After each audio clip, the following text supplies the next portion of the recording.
বছর ঘুরে ফের আসছে পুজো, রোজকার ব্যস্ততা থেকে ছুটি চাইছে মন। অথচ কাজের চাপ আর সংসার সামলে ট্যুর প্ল্যানটাই করা হয়ে ওঠেনি। চিন্তা কি, ভ্রমণপ্রিয় বাঙালির শারদোৎসবের আয়োজন সম্পূর্ণ করতে তৈরি ট্যুরিস্ট স্পট। আনন্দবাজার পত্রিকার উদ্যোগে আয়োজিত এই পর্যটন মেলায় মিলবে বেড়াতে যাওয়ার সুলুক সন্ধান। ঘরের কাছে অথবা সাগর পাড়ে বিলেতে পুজো এলেই বাঙালির মন আনচান। পায়ের তলায় সরষে, শহর জুড়ে প্যান্ডেলের কাঠামো, কুমোরটুলির ব্যস্ততা মনে করিয়ে দিচ্ছে হাতে সময় আর বেশি নেই। ভাবছেন কোথায় যাবেন?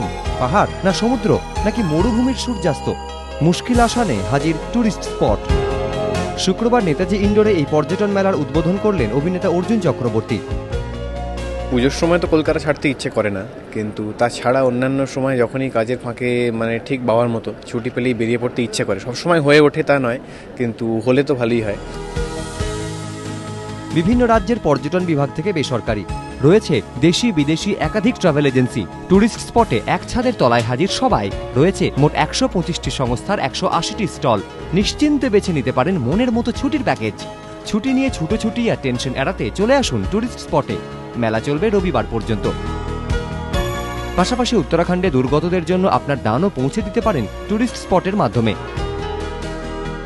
সঞ্জন মিত্র, এবিপি আনন্দ, কলকাতা।